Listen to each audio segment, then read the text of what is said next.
ኢየሱስ ክርስቶስ ጎይታዩ ህዝብ አምላክ ከመይመጽሁም ከመይቀኒና እግዚአብሔር ሰናዩ ክብርና አምላክ ይሆን እግዚአብሔር ማምዝ ሁሉ ኹነታት ከሎ ክረዲና አብ ሕብረቱ መጽና ለና እግዚአብሔር ይባረክ ክብርና አምላክ ይሆን እግዚአብሔር ሰናዩ ምሕረቱ ድማን ዘላለም ይነብሪሞ አመስግኑ ወይብል እግዚአብሔር ከነመስግን ስለዝበቃና ክብርና አምላክ ይሆን እግዚአብሔር ነዓና ሰናዩ لازم محرتون زل عالم ما بانا ينبر مو كبرنا أملاك يهون نبقى الجزيابير أملاك نحلفينا بقى الأملاك زقل قلنا حونا هنوكي هنوكا ويلكم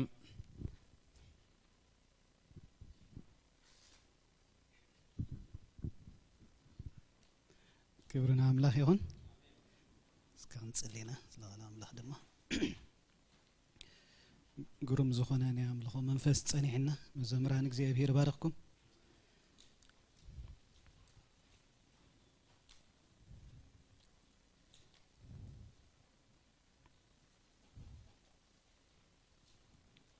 እግዚአብሔር በህይወትና ከخبر كله ምስጋናው ከበዝህ كله ሹዕና በህይወትና መላለስ ሹዕድ ማይ ነገር ሁሉ ዘሰልጠና እግዚአብሔር መስገን ምክንያቱ እግዚአብሔር ንሱ በይኑ አምላክ ሐቂ ንሱ በይኑ እግዚአብሔር አምላክ ሐቂ ዘይልወጥ ጸኒዑ ካብ ዘላለም ነዘላለም ዝነብር አምላኽ ኩሉ ዝፈጠረ አምላኽ ጉንን ግርማ ዘለዋ አምላኺ በምስጋና ዝፍራ አምላኺ ግብረታቱ ጻድቅ አሰራርሑ ድማ ፍጹም ዝኾነ አምላኺ ከምዛ አምላኽ እዚ አይተነግረን አይተዘርበን አይተረአን አይተሰምዐን አይመጽን ድማዩ ሃሌሉያ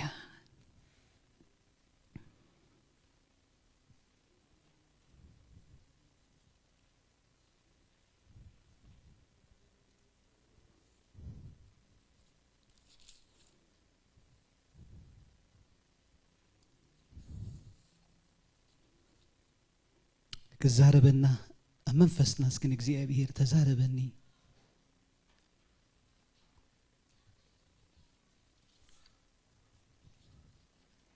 ቃልካ የህይወት ዝህበኒ ቃልካ ይخبረይ ቃልካ ድማ ኃይለይ ሃሌሉያ ናይ እግዚአብሔር ናይ ክብር መንፈስ ናይ ክብር መንፈስ ናይ እግዚአብሔር መንፈስ دخامنا زدقف زد صنانع ناب كل حق أبيلو زمرح ناكزيابير منفس نكريستوس كموتات زتنس ناكزيابير منفس بيسوس كريستوس ياوس أما أكل ناكزيابير حيلخا كتقلصو نتصلي يالو ناقويتا هلو النخا أما أكل ناكزيابير كتعبيو بيسوس كريستوس ياوسم برهان قدسكا أما أكلنا كبره እግዚአብሔር نابزفان تصقها وأملاخ نابتزل على ما ومحرت كان قرب اللونا قويتين أملاخين هلونها أما أكلنا مزهلويو فلوينو تمو እግዚአብሔር نسخا أما أكلنا تقلت نبل اللونا قويتا برهان كامليو أب أما أكلنا يدمق نبل اللونا قويتا اتنصلماتنا زبره برهانكا يبرح بلالخو እግዚአብሔር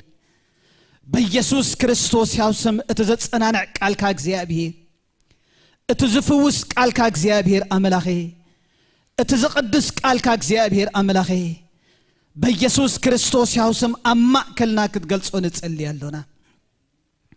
መፋት ቃልካ ይብርህ ከምዝብል ቃልካ እግዚአብሔር አቦ እምሮ በቃልካ ክንረክብ ምስተዓል ክንረክብ እግዚአብሔር አምላኼ بيسوس كريستوس ياوسم قالك حقي مو بقالك قدسهم كمزبل قالك بيسوس كريستوس ياوسم واملاخ نسم كان تصوع اللونا እግዚአብሔር املاخي نسخه امني خمو يمسغنك الله እግዚአብሔር املاخنا كابتن حسبو نلمنو انبز عزيز كاتقبر سلازلخا تمسغن نتا ابانا زجمر كايو سناي غبري كسع موداتا سلتودو دما እግዚአብሔር نمسغنك اللونا كيدانكا زيت تقلم أملاخي خمو እግዚአብሔር سمك يبارك ገንዘብካ خنكون እግዚአብሔር أملاخي زت أوعكنا نسخي خمو نمسجنك كلنا بروح እግዚአብሔር رستنا سلزخونك سمك يبارك قويتين أملاخي نسترف جزينا دما كلنا عخا حلفنا نبك كلنا بقدوسنا منفس كاردأنا كبر خلونا تعب سمك يخون በኢየሱስ ክርስቶስ ያውስም ክብርና አምላክ ይሁን እግዚአብሔር አቢ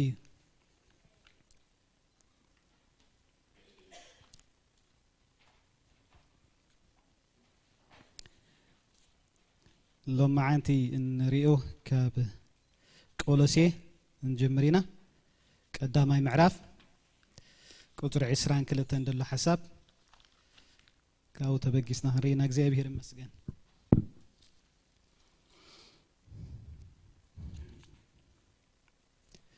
قولسي قداماي معرف قطر عسران كلتن قطر عسران سلستن دل حساب كما بقيسن وزدينا እግዚአብሔር ይመስገን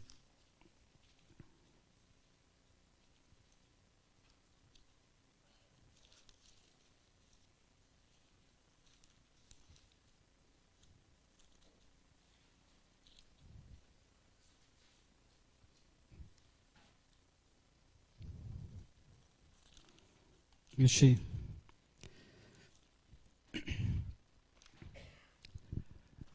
ካብት ሰማዕክሞ ተስፋ ናይ ታብታሕቲ ኣብ ትሕቲ ሰማይ ንዘሎ ኩሉ ፍጡር እተሰብከ ወንጌል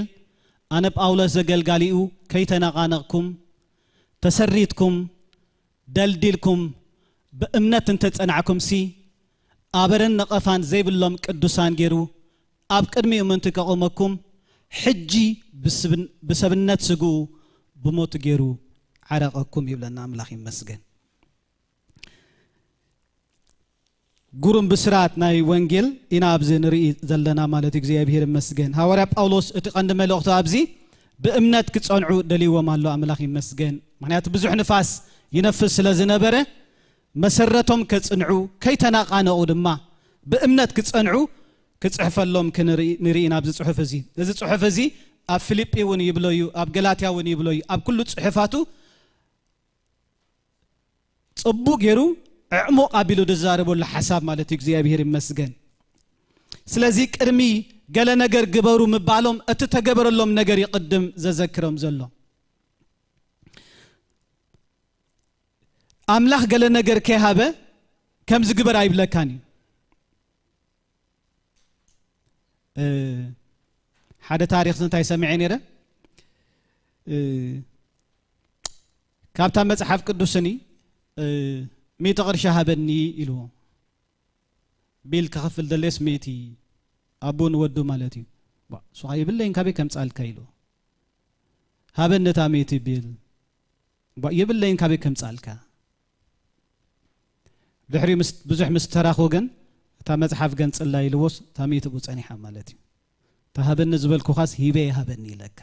أنت تخفتو نيركا مرخب كايو نيركا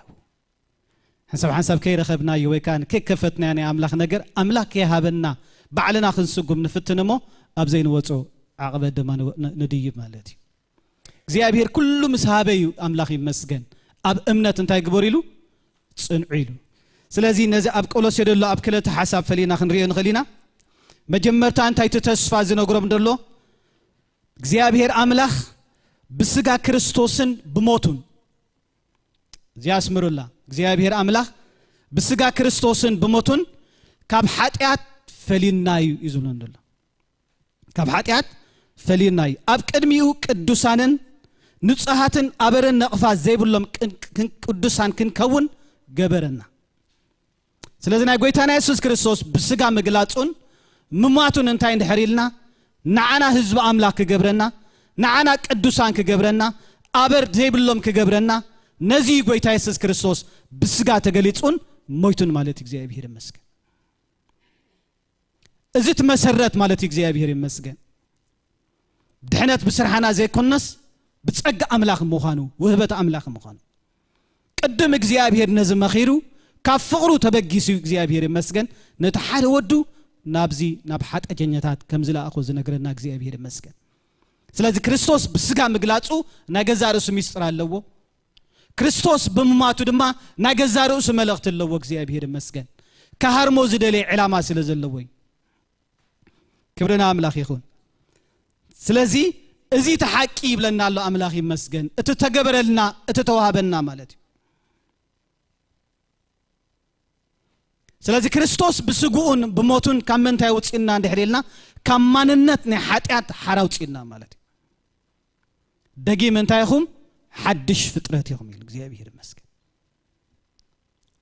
እንተዳ እዚ ሓቂ ተዘይተረዲእና ግን ኣብቲ ናይ ቀደም ነገር ዕንክልል ክትብል ይከኣል እዩ ማለት እዩ ኣቐዲሙ ጎይታ ኢየሱስ ክርስቶስ ግና ኣብ መስቀል ስለና ዝኸፈለ ዋጋ ኣሎ ቅድሚ ኣብ መስቀል መኽፈሉ ብስጋ ምግላጹ ንባዕሉ ናይ ምድሓና መጀመርያ እግዚአብሔር ይመስገን ክርስቶስ ብስጋ ክግለጽ ከሎ ንባዕሉ ምድሓና ይዝነግር እግዚአብሔር ይመስገን እንሆ መድሓኒ ኣብ ዓዲ ዳዊት እንታይ ተገይርልኩም ኣሎ ተወሊድልኩም ኣሎ በቃ ቅድሚ ኣብ መስቀል መኻዱ ምውላድ ናይ ጎይታና ኢየሱስ ክርስቶስ ብስጋ ምግላጹ ናይ ምድሓና መጀመርያ እግዚአብሔር ይመስገን እንሆ መድሓኒ ተወሊድልኩም ኣሎ ክብርና አምላኽ ይኹን እግዚአብሔር ይባረክ ስለዚህ ብስጉ ምምጹ እግዚአብሔር ይመስገን ንሕና ክንገብሮ ዘይንኽእል ኣብናትና ቦታ ኮይኑ በጃ ኮይኑ ክሓልፍ ማለት እግዚአብሔር ይመስገን ስለዚህ ሞቱ ቅድመ መንጋሩ ምውላዱ ይነግራሎ ንምንታይ ተወሊዱ እንድሕሪልናኻ ጎይታ ኢየሱስ ክርስቶስ ዝተወለደሉ ዕላማ መታ ንኽመውት ልደቱ እንታይ ዝነግረና እንድሕሪልና መወዳእቱ ኣብ መስቀል ከም ዝመውት ማለት እዩ ጎይታ ኢየሱስ ክርስቶስ ከድሕነና መጺኡ ህይወት ዘለዓለም ድማ ክበና መጺኡ እግዚአብሔር ይመስገን ስለዚህ ጎይታ ኢየሱስ ክርስቶስ ትዕላሙ እንታይ እዩ ካብ ሓጢኣት ዘበለ ኩሉ ከድሕነና ዘለዓለም ህይወት ድማ ክበና ጎይታ ኢየሱስ ክርስቶስ መጺኡ ስለዚህ እዚ ክልተ እዚ ነገር ንዓና ዝገበረልና እንታይቱ ኣድራሺ ወይ ካበ ክበጽሕ እንድሕሪልና ኣብ ቅድሚኡ ቅዱሳን ንጹሃት ኣበረን ነቐፋን ዘይብሎም ቅዱሳን ክንከውን ገበረና ክብርን እግዚአብሔር ይኹን ረብ እምነትና ንቕበሎ ከመይ ኢሉ ኾነለይ ዲና ክንብል አሜን ኮም ይኹነለይ ኢና ንብል እግዚአብሔር ይመስገን ስለዚህ ይነግረና ኣሎ ማለት እዩ ተስፋ እምነትና ይነግረና ኣሎ ክብርና አምላኽ ይኹን ድሕነት ክርስቶስ ተዋሂብና ብድሕሪ ካባና ንጽበዩ ግና እንታይ እዩ ኣብ እምነት ጸኒዕና ክንቅጽል ግን መጽሓፍ ቅዱስ ይምህረና ኣብዚ መሰረት እዚ ተሰሪትና ብእምነት ጸኒዕና ክንነብር መጽሓፍ ቅዱስ ይምህረና እምነት ንሓደ ግዜ ጥራይ ኣይኮነን እምነት ንሓደ ግዜ ጥራይ ኣይኮነን ኣብ ዕብራውያን ሻድሻይ ምዕራፍ ከምዚ ይብለና ቁጥሪ 11 12 ዕብራውያን ሻድሻይ ምዕራፍ ቁጥሪ 11 12 ነቶም ብእምነትን ብትዕግስትን ነታ ተስፋ ዝወርስዋ ምእንቲ ክትመስልዎ መንበር ድንዙዛት ከይትኾኑ ነፍስ ወከፍኩም ክሳዕ መወዳእታ ንምምላእ ተስፍኡን ንምጽናዕ እዚ ትግሃት እዚ ከርኢ ንደሊ ኣሎና ትትግሃት እንተዘየለግና ትድንዝዝ ማለት እዩ ምድንዛዝ ከ እንታይ ማለት እዩ እምነትካ ትግርኛ ይበርድ ምሽ ንብሎ ካራ እንድሕር በሪዱ ስታይ ትገብሮ ኣኪሱ ትብል ምሽ ነቲ ትደሊ ዕላማ ስኒ ፋንክሽን ኣይገብርን ኣዴታትና ፀብሒ ክሰርሓ ኩላ ሽጉርቲ ካራ እንተዳ ጽቡቕ ኮይኑ ሰልጠን ይትውራይ ትኸራ ዓካስ እንድሕር ኮይኑ ግን እንታይ ንብላ ይሓርቃየን ምሽ ስለዚህ ብስተኻለ ናይ ዓድና ጽቡቕ ነቲ መርሻ በደገለ ስለ ዘለዎ ወፂ ሓጎግ ትብሎ ማለት ኣብዛ ዓዲ ይጸገም ኣብ ኣፓርትመንት ኣቕሚጦ ማኻቢ ሓጎግ ትብሎ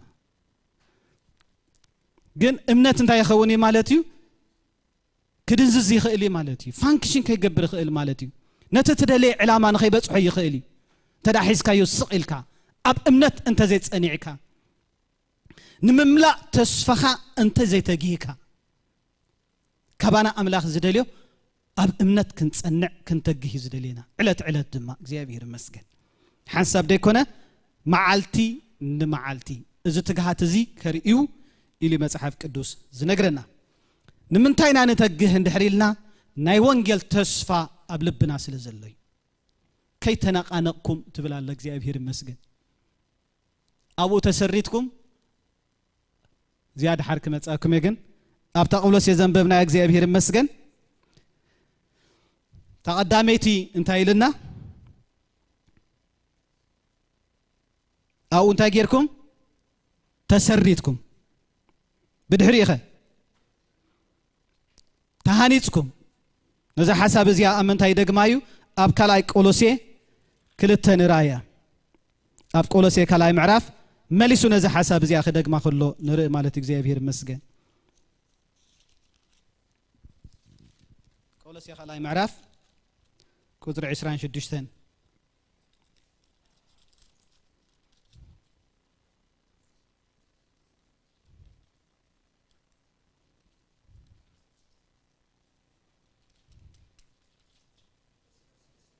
إسرائيل سلستين سوري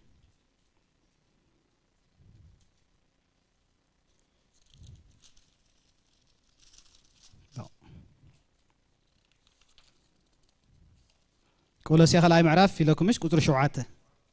قطر شعاته نزاب قدامه معرف زنبر أب كلاي معرف دم أب كلاي معرف دم خمزي لقليت وقزي أمير دقيم كم تنقويتا كريستوس يسوس اتقبلكمو دقيم كم تنقويتانا يسوس كريستوس اتقبلكمو كمو إلكم بؤو تمال على سو أبؤو تسريتكمن تهانيتكمن بمسقانا مليئكم كم تتمهاركم وخينكم بأمنت تصنعوا تأرئس تمرتنا بأمنت متصنع مالتي زي فين مسك بأمنت متصنع كلمة بأمنت متصنع عقنا أنتي نجيرنا له كم تنقويتانا يسوس كريستوس تقبلكمو قويتا يسوس كريستوس سلحات آتي مويتو سلت صدق أيدما تنسيو تملي سدما أنتي كجبرنيو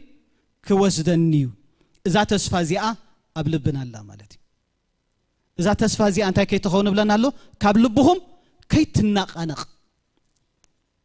نسب تسفاي حيل زوبو سب تسفون دحر مويتو تودي تسفا دما لكل نجار حيلي أبصراحة كان ماشيم دوموس كتوسخي خاتيلهم تسفا تيو معها شدبدب كتسقوقي خاتيلهم معها ولا نتتفلط أنا بركاسين يتفاعل كبك يدار بشيء كمالات نتتفلط أنا غير مالات تسفا بتشوم ولا سب حدار تما معارتهم كتقرب كلا عند حريقهم غيرهم زغويون ولا دقاس بالا يرايم تما عالتتيا بخماي كم زحلفوها ماشيم شدبدبي تسفا نسب حيل موتوري እግዚአብሔር ይመስገን ክብርና አምላክ ይሁን ስለዚህ ኩሉ ሰዓ ኣብ ተስፋ ዘይብሉ ዓለም ዋላ ነገር ኩሉ ጸልማት እንተውረዩ ኣብ ልብኻ ዘይናቃነቕ ተስፋ እንድሕራሎ ግን ዝተፈለየ ሰብ ኮንካ ከተመላለስ ዘይናቃነቕ ተስፋ ኣብ ልብኻ እንድሕራሎ ማለት ታ ክርስትና እምነታዊያ ትፍተን ማለት ዓለም ሓንሳብ ነገር እተጽብበሉ ምክንያት እንታይ ማለት እዩ ሰብ መታን ክፈርህ كرعدي أتتكمل وكان نعم ودعتا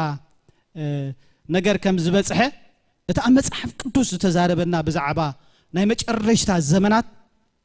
عالمنا من تتكمل الله مسلكم مفرارة تتكمل الله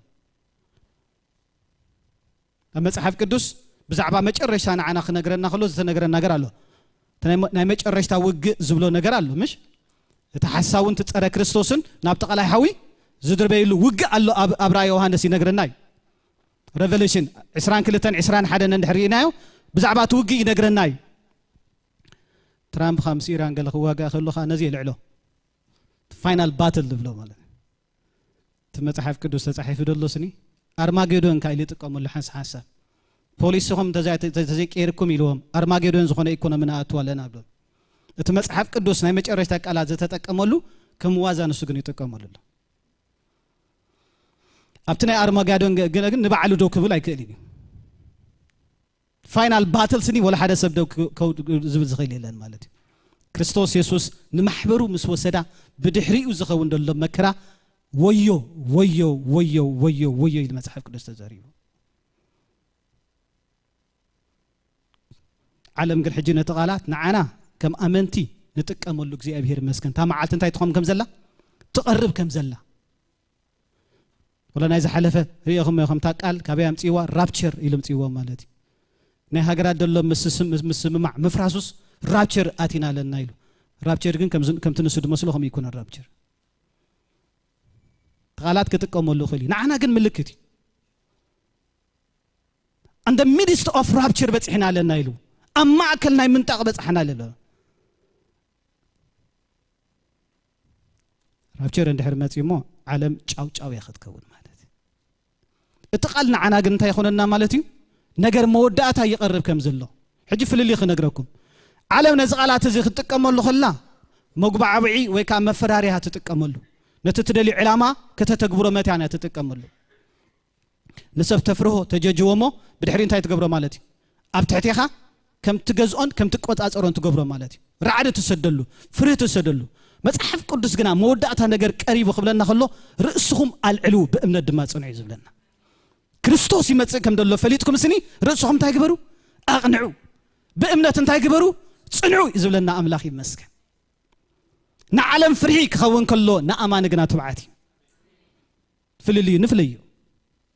ሳቶም ነቲ ቃል ብዘይክ ዝኾነ ነገር መፈራሪያ ክጥቀመሉ ከሎ መጽሐፍ ቅዱስ ግና እምነት እንታይ ትነግረና ንዓና ተስፋ ያተምጻልና እቲ ንኣምኖ ዘበለ ኩሉ ከም ዝቀረበ ተስፋና እናጸንዐ ይመጽእ ማለት እዩ ኣብ ልብና ዘሎ ተስፋ መሊሱ ይዝነድድ ስለዚ ውግን ወረ ውግን ክኸውን ይጋራጨው እንድሕር ኢሉ መጽሐፍ ቅዱስ ዝተዛረበ እዩ ኣብቲ መጨረሻ እንታይ ክኸውን ኢሉ ነገሳት ንንሕዶም ከም ዝጋራጨው መንገሳት ንንሕዶም እንታይ ከም ዝኾኑ ከም ዝዋጉ ንኣማነ ግን እዚ እንታይ ምልክት እዩ ኣማነ በዚ ኮነን ክፈርህ ዘለዎ ተስፉ ከም ዝቀረበ እምነቱ ይዘጽንዕ አሜን ክብርና አምላኽ ይኹን በትናቶ መነጽር እንድሕር ኢና ግን ክንሕንኩል ኢና ናቶ መነጽር ንምንታይም ዝጥቀሙሉ ዘለው ትቃላት ክጠቕስዎ ከለው ቦርደር ኦፍ ፒስ ይልምጽ ይወሎምሽ እንድዒ የዝብላነ ኣብ መጨረሻ ምስ እስራኤል ዝግበር ሰላም ነቲ ናይ ጸረ ክርስቶስ መግለጽ ምዃኑ ይዝነግር መጽሐፍ ቅዱስ እንድዒ ኣነ ባዕኒ ጥርጣሬ ሪኦ ስኻትኩም እንድዒ ተረዲኹም ኣለኹም ንእስራኤል ግና ከም ሰላም መሲሎም ካሃንጽዋ ክመጽዮም ጸረ ክርስቶስ ምዃኑ ግን ክትጋሃድ ያሽው ማለት ስለዚ ተቃላት ብሙሉ ናይ መጨረሻ ዘሎ ይጠቕስዎ ኣለዉ ንኣማነ ግና ንምንታይ ዝጠቕሞ እንድሕር ኢልና እምነቱ ከጽንዕ ማለት እግዚአብሔር ይመስገን ነገር ኩሉ ኣብ ኣፍ ደገ ከም ዝቀረበ ኣማኒ ኣይፈርህን እዩ እንታይ ዳሊ ዝገብር ኣብ እምነት ይጸንዕ ክንስሕ እንድሕር ኣለውኻ ቀልጢፉ ይምለስ ታ ነገር ትመጽእ ከም ደላ ፈሊጡ ተስፉ እንታይ ምዃኑ ብሩህ ምዃኑ ኣሚኑ ኣብ እምነት ይጸንዕ ማለት እዩ ስለዚ ምስ ዓለም ክንፈላለና ግድነት እዩ በትንሳ ትሪኦ መነጽር ኣይንሪእና ማለት እዩ በትንሳ ትኸዶ መንገዲ ኣይንኸይድኒና እትንሳ ተስፋ ኢላ ተኣምነሉ ተስፋና ኣይኮነን በኣምላኽ እመኑ ይዝብለና መጽሐፍ ቅዱስ በኣምላኽ ተተስፎ ይዝብል እግዚአብሔር ይመስገን ስለዚ መነጽርና ክነጸብቕ ነገር ኩሉ በቃል አምላኽ ክንሪኦ ጽብቕ እግዚአብሔር ይመስገን ስለዚ ተሰሪትኩም ይብለና አለ አምላኽ ይመስገን ተሰሪትኩም ናይ ክርስትና መሰረት ጎይታ ኢየሱስ ክርስቶስ እዩ መሰረትና መን እዩ ጎይታ ኢየሱስ ክርስቶስ እዩ አምላኽ ይመስገን ዓለማት ግና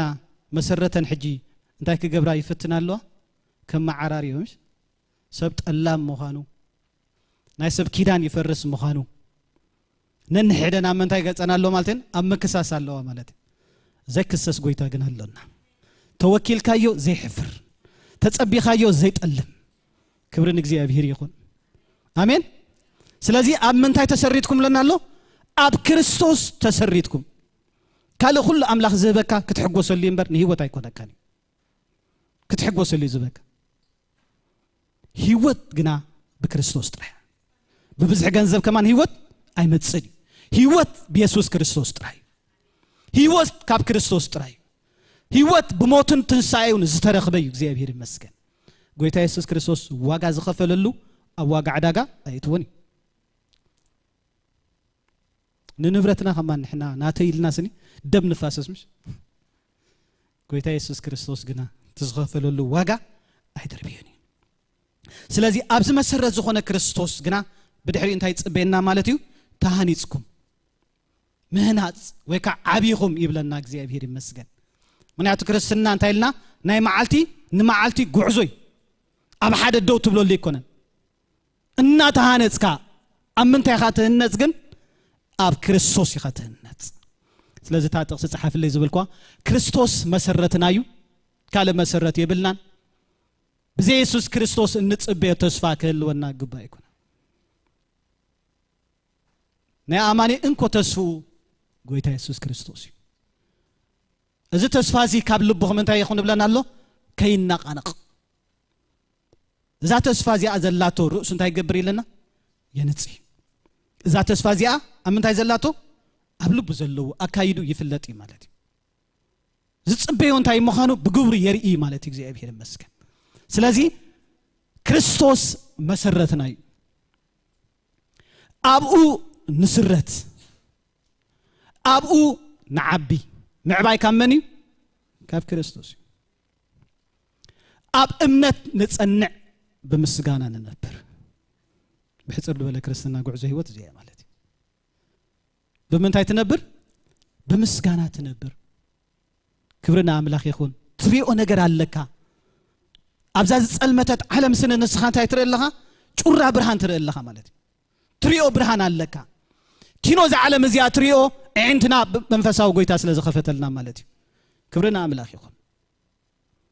ነገር በታ ዓለም እትመዝኖ መምዘና ኣይኮንና ንርኢ በቲ ኢየሱስ ክርስቶስ ነገርና ኢና ንሪኦ እግዚአብሔር ይመስገን ስለዚ ነጓላ ነገር ክጠፍኣካ ከሎ እንታይ ካትብል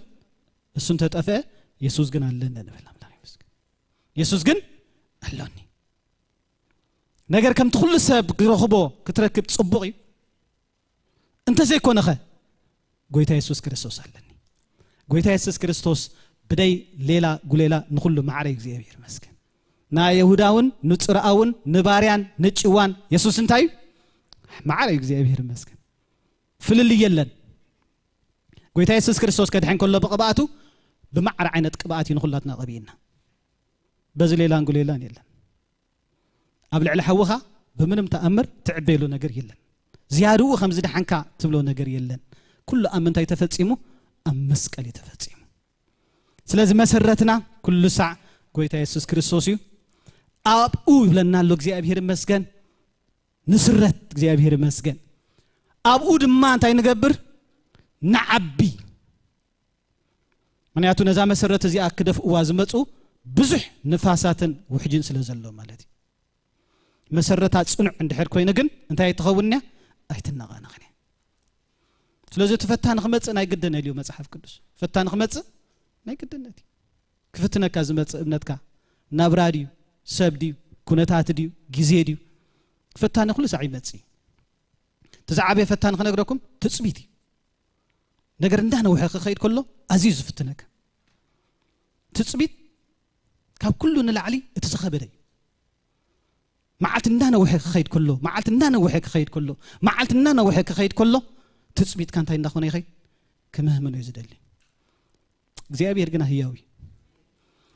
ናይ አብርሃም ሳራ እንፈልጥና ካብ ከነዓን ካብቲ ዝነበርዎ ኡርናይ ከለዳውያን ምስ ወፁ እግዚአብሔር ናብታ ኣነ ዘርእየኩም ምድር እንታይ ግበር ኢልዎም ውፅ ኢልዎም ውፅ ተባሂሎም በር ናበይ ከም ዝኸዱ ኣይፈልጡን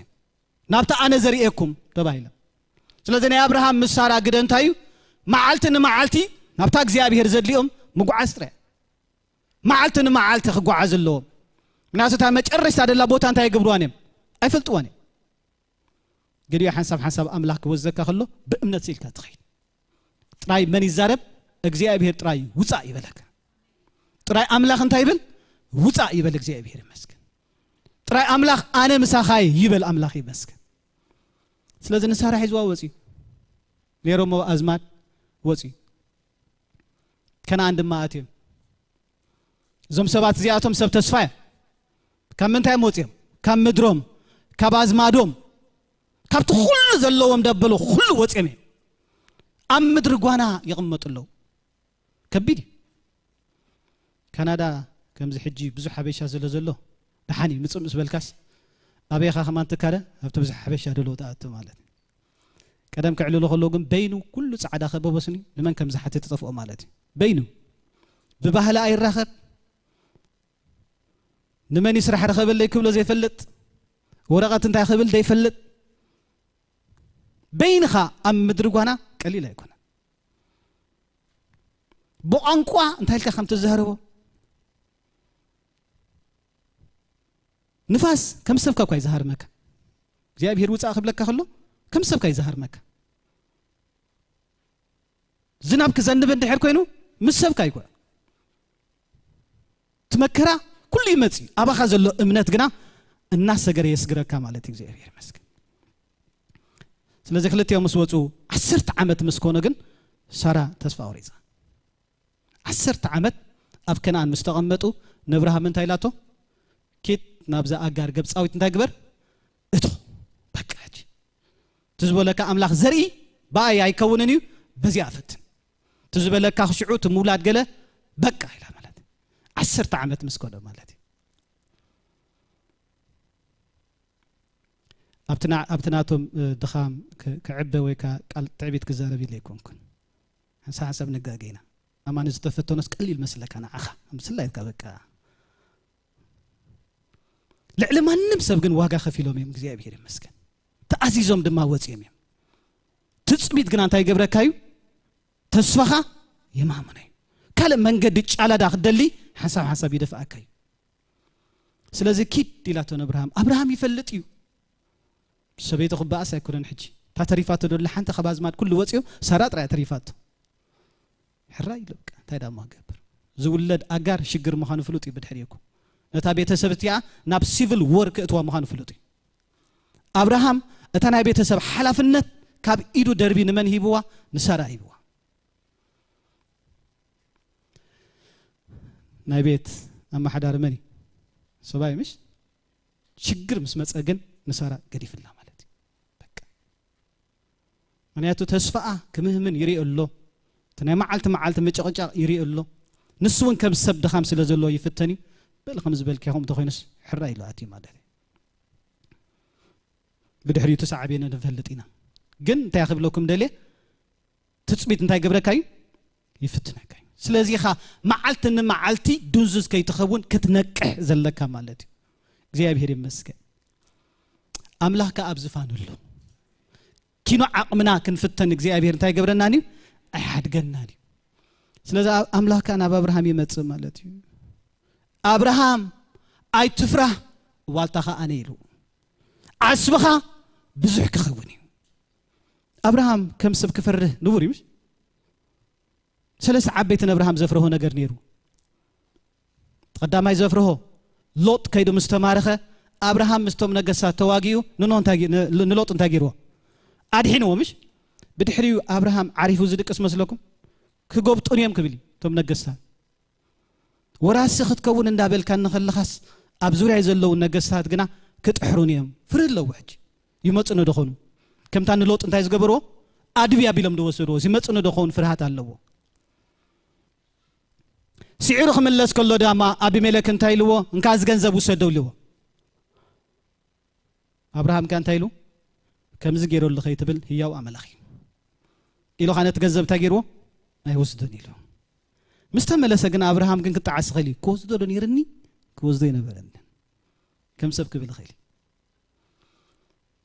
نو من بالي سني تزمارخ كوو كل جنزب سني كوز دون يرني كوز داينا برنني لخمسة كتارات أرخيني أب جبتي سارة زجات أمنا جركا سبيت كوز دول خلو إذا كل نجار كفره يخيلي أبراهام جنا إجزاء بير جنا نبأ أبراهام مسيبه أب أوانو أبراهام أي تفرح له بك أوش تنتهي سلزل مالت فريس سلزله أبراهام انتهي تكبر أي تفرح والتخا أنا له نايز كلنا عيل كات إزازود الله عصب هذا ما عبيله إجزاء بير مسك أنتم سبات إجزاء بير ما عالت قصير زمت عمل أخي بك سليو الكات حلف زبله كله إجزاء بير ما عالت قصير يمتسي والتاك خونه كأجزاء بير يمتسي حنتس تسفخة أو أملاك هاي تدري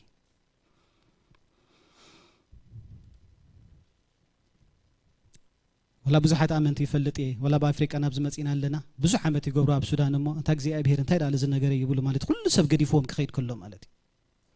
تهيد أموا تأجزاء بير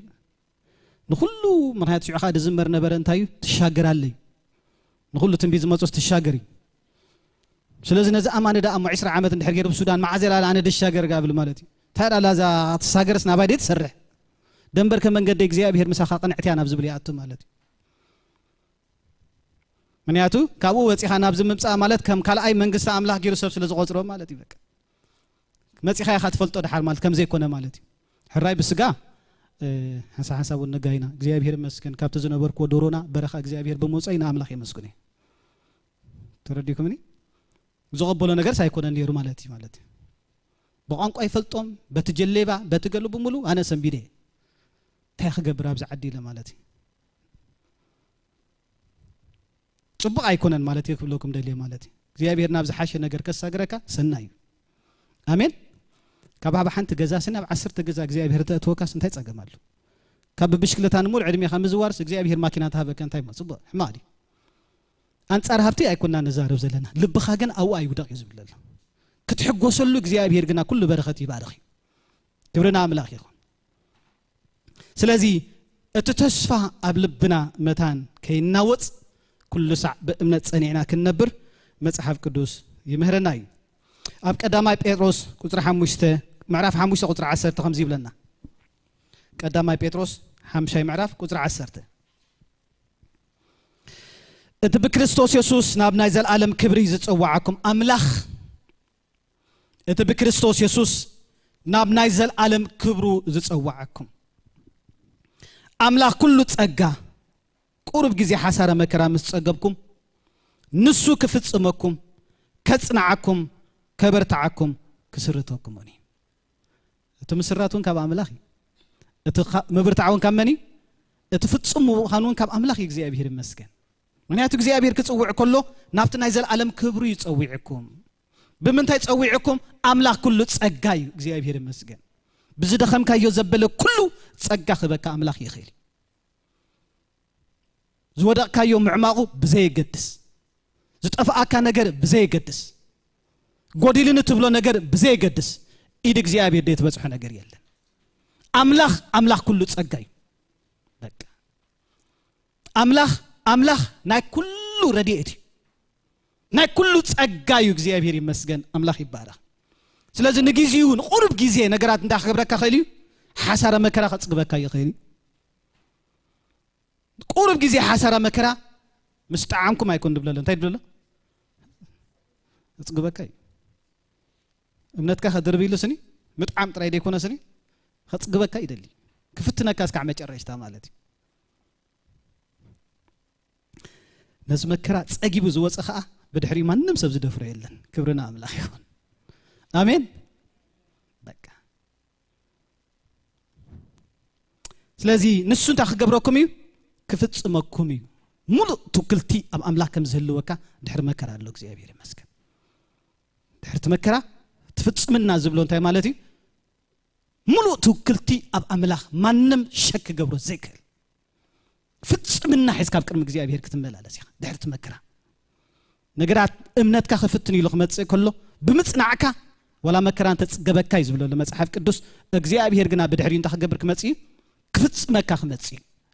ኩሉ ሙሉእ ትውክልትኻ ኣብ አምላኽ ወላ ሓደ ሰብ ሸክ ገብሮ ዘይክእል ክብርና አምላኽ ይኹን ከጽናዓኩም ከበርታዓኩም ክስርተኩም ይብለና አምላኽ ይመስገን ስለዚህ ኩሉ ሰዕ መሰረትና ጎይታ ኢየሱስ ክርስቶስ እዩ ኣብ ክርስቶስ ተሰሪትኩም ይብለና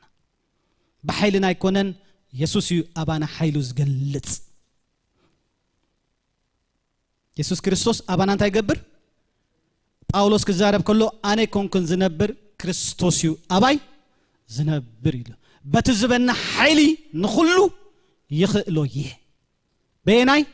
በትዝበና ኃይሊ ንኹሉ ይኽእሎ ይህ አሜን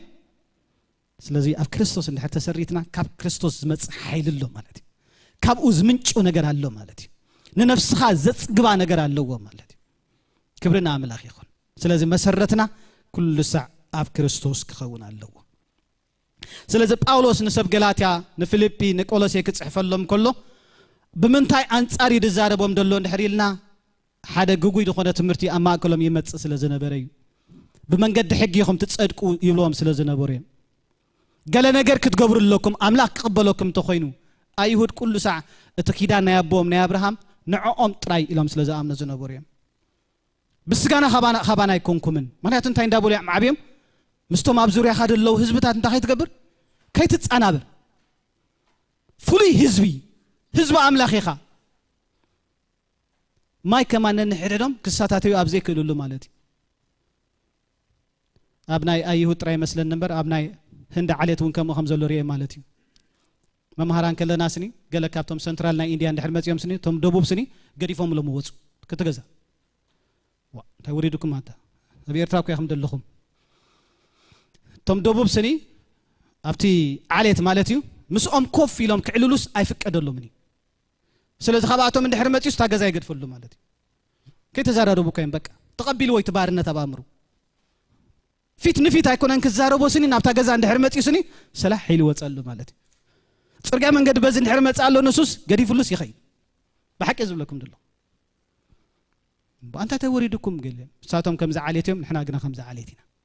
ናፍትናቶም ክብሪ ክንመጽ እንድሕር ኮይንና ክመዝንዎ ዘለዎ ዓይነት ገንዘብ ይምነ የለም ማለት ናፍቲ ደረጃ ክመጽ እንድሕር ኮይና ስለዚህ ንጓሎም ክምርዓው እንድሕር ኮይኖምስ ይሄ ክንድዝ ገንዘብ ይሓተኒ ናፍትናቶ ስታንዳርድ ክመጽ ማለት ኢየሱስ ከመይ ብሩኽ አምላኺ ብዘይ ሌላ እንጉሌላ ጭዋ ይብል ባሪያ ይብል አይሁዳዊ ያብል ጽራው ዝብል ዝቀበል ግን ኢየሱስ ወዳ አምላኽ ጥራይ ክብርና አምላኽ ይኹን ከም ዘለና አንተ መጽና ኢየሱስ ይቀበለና ክብርና አምላኽ ይኹን ስለዚህ ና አይሁድ ቁርብ ይኸብዶም አህዛብ መዋርስቱኹም እዮም ክትብሎም ከለኻ ንሕናኮ ደቃ አብርሃሚና ናይ ኪዳን ህዝቢና ንሕና ዝተገዘርና ኢና ንሳቶም ግና ዘይተገዘሩ እዮም ከመይ ገይሮም ምሳና አማዲ ክብልዑ ጴጥሮስ ምን ተፈቲኒ ነይሩ ምሻ ምሶም ከበልዕ ጸኒሕ ስኒ ጳውሎስ ምስ መጸስን ታገይሩ ሽብደግ ኢላ ሃዲሙ ማለት ቀሊል አይኮነን ኣብ ዘበን ጳውሎስ ማለት አበና ወልሓንት ነገር ደሰክፍ የለን ጳውሎስ ካብታ ሓደ ቻሌንጅ ዝገብሮ ዝነበረ አይሁድ ዝምህርዎ ዝነበሩ ትምህርት ማለት ድሕሪ ጎይታና ኢየሱስ ክርስቶስ ምምጻእ ኣብ ገላትያ ኸላይ ምዕራፍ ክንሪና ገላትያ ኸላይ ምዕራፍ ካብ ቁጥሪ 16 ክሳብ 29 እንደሎ እንድሕሪናዮ ዘገርም ትምህርት ጳውሎስ ክምህሮም ከሎ ነርኢ ማለት ሰብ በእምነት ከም ዝጸድቅ በግብሪ ሕጊ ከም ዘይኮነ ሰብ በእምነት በኢየሱስ ክርስቶስ እንበር ገላትያ 2 ካብ 16 ማለት كساب 29 نحرام بيبنايو سب بأمنة بيسوس كريستوس انبر بقبر حقه خمسة يتصدق كافلتنا جنا كل سجا بقبر حقه سلا زي يتصدق سلا زغنا نحن أخا بقبر حقه زي كونس بأمنة بكريستوس ما أنت كنت تصدق بكريستوس يسوس آمنا جنا خا نحن بكريستوس كنت تصدق النادى لنا نرأسنا حتى أنكو إننا كابتر خبنا إن بأرسي كريستوس دو أجل قال حتى يأتيو يا أيفالون نتزفرس كوا كم بحدش انت ندق كوا أبسنيا مخاني إرألخو أناسنا أملاخ بهيوت من تكنبر كاب حجس بحج موتكو مس كريستوس تسقلكو جناخ كريستوس يا أباي زنبر زلمبر دقيم أنا يكون كن زنبر زلخو إذا حج بسجاز زنبر زلخو دما بأمنت بتزفكرني ما أنت هيون نفسه زحلف اللي ودع أملاخ يزنبر زلخو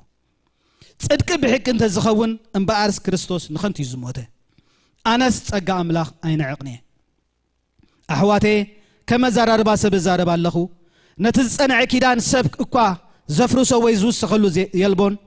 اتنا أبراهام النزارون تنقرة تسفى دما حدا كم زبهال نزر أخا نسخا كريستوس ينبر نبوزحات كم زبل نزرتي أي بلني انبارس الزبل اللخو نتتسفى كنت خقوب ريلو نتأملاح كدم زنع كيدان اتبدحري 430 عمد زمتس حقي أي فرسوني اترسي كاب حق انت زخونسي دقيم كاب تسفى أي مخونا نيرو أملاح قرانا أبراهام بتسفى يزهبو اتحقر أنت يزبل نمنتايو نسو بسر أبساته وسخة اتتسفى توهب الزريك سعزمتس بيد اتما أكلاي بملاأختي تحقق ما أكلايس ما أكلاي حدا يكونن أملاح قنا حدا بيني انبارنا تحقرون اتتسفى أملاح متسارتيو يا يفعلون هياو كقبر زكالو حقته وهاي بنت زخونسي اتتصدقي بحقي اتتصدقي بحقي كاب حقي مخونا نيرو اتتسفى قنا نتوم زانو بيسوس كريستوس ما انت كوهاب اتتصحف نقول له ابتحت حاتيات عصو امنت كي مصات نحنا نتاخت جهاد زلوا امنت انا تصبنا تعاصينا ابتحت حق تحلينا نبرنا سلازي خا بامنت ما انت كنصدقسي ناب كريستوس كبصحنا اتحقي قصعينا هونه امنت مس مصات قنا دقيم تحت قصعي ايكونان بكريستوس اتطمقكم زبلكم نكريستوس لبسكم ممو بامنت بيسوس كريستوس كلاتكم ولد املاخكم كلاتكم بكريستوس يسوس حديكم بزي ايهوداوي ويس رأوي يلبون بزي باريا ويس چوا يلبون بزي تبعاتاي وي انستا يلبون ناي كريستوس كابكنكم دقيم زري ابراهام يخم كم تتسفاون ورسيهم بجمنا يهود عبد نجري باولوس انتهى يزقبروا لهم دلله كابتر اسم دفرس دلله مالتي صنع زخونه نجر يفرس لهم الله سلازة تموجتوا أمن تاينيرن دحريلنا بموسى حق تواهبنا سلازة تنا أبراهام زنبرة كيدان بتحق انتاي كوينيو تتجيو زبل مردان يروى مالتي حد نسي تمرت عم يرو مالتي كلاي كاني أمو كم تزبل كايو باولوس انت دا بأمنت كوين متصدق بأمنت انت غيرنا تبل لهم صديقنا تبل لهم حتيات كاتغبر لهم يلمش بأمنت انت كويننا تبل لهم صديقنا تبل لهم حتيات كم مغباركا هيك وارزكم سلازي كريستوس دو باري حتاتنياتاتي الى محيتم يا ايفالون يلو كريستوس اغلغال حتاتنياتات ايكونن كريستوس نحاتان كتصدق يمصي غويتا يسوس كريستوس لايسنس ني حاتيات ايهبني انا واغا خفيل الكايمو كم دلايت كخيد نبرا يبلني غويتا يسوس كريستوس اتز خفلون من تايلنا مجمرتا خننبو خلنا ابرن نصحانن قدوسان كنكوني علامه الله مالتي እግዚአብሔር ይመስገን ስለዚህ ንጎይታ ኢየሱስ ክርስቶስ ከነአመን ከለና ምስኡ እንታይ ኮይንኩም ልበናሎ ሞይትኩም አለኹም ክብርና አምላኽ ይሁን ምስኡ ድማ እንታይ ኮይንኩም አለኹም ተሰቂልኩም አለኹም ስለዚህ ካብ ሕግስ በመንታይ ሞትኩ ብላሎ በሕግ ሞትኩ ማለት ሕግ እንታይ ዝብል ኃጢአት ዝገበረት ነፍሲ እንታይ ክትኮን አሎ ክትሞት አሎ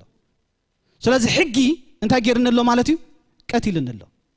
ስለዚህ ምስ ሕግ ዝነበረ ኪዳን بيسوس كريستوس فريس الله مالتي حق نزل العالم كويس نبر تحقاي لوطني سلازي كابز خيدان دا كما غيري كملت نز خردا ان خلو انت يزبل سبعي بهيوت كله سبيت انت ينعو اسرتيا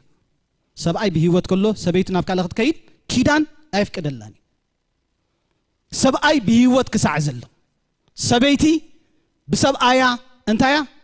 اسرتيا سبعين دحر مويت ግን ስለዚህ مسكيدان مس حق زنبرنا ድማ اي لقكان يتحق حاتيات زغبرت نفسي كتموت يخايز بلك كاب املاح زمص حق دماي حنيقو حزنا نير مالت بخلته ነገር نتحق ገሊጽ ወሎ ቀጻዒ ይልወሎ አው ድማ ተዓጺና بخلته ቃላት ተሐረከም እስር ቤት ገሊጽ ወሎ ንሕጊ ንኹላትና አመንታያተውና አብ እስር ቤት ይትና حدا كوا بجبر حق ختصدق زخل يلبون سلازم كلاتنا خسيسو حقي أمن تايتنا مالتي أب تحت مرجميتنا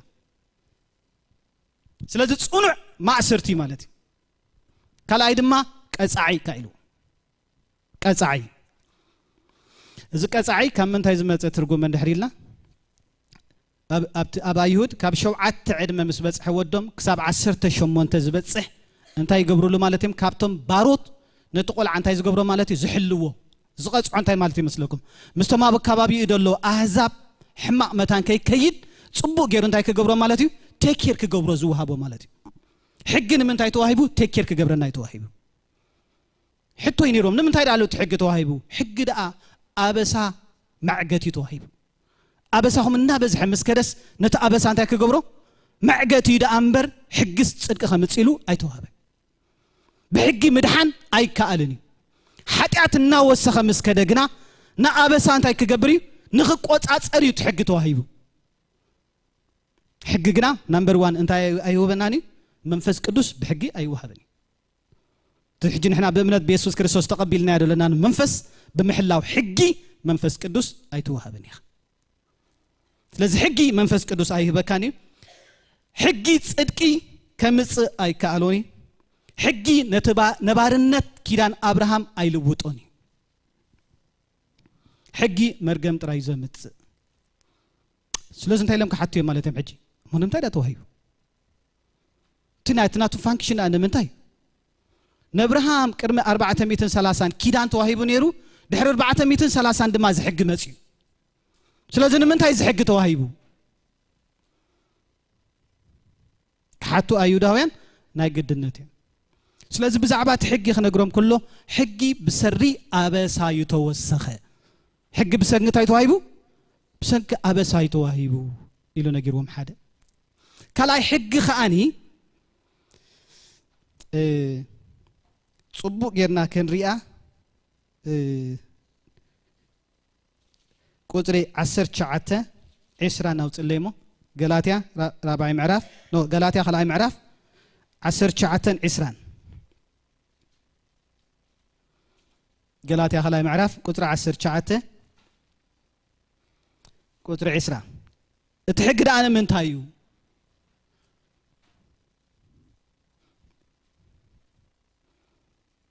او تخلي الله غلاطيا كلتا 16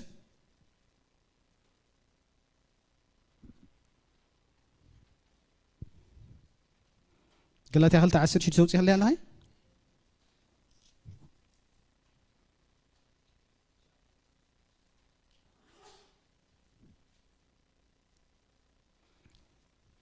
مسكين غلاطيا كلتا 16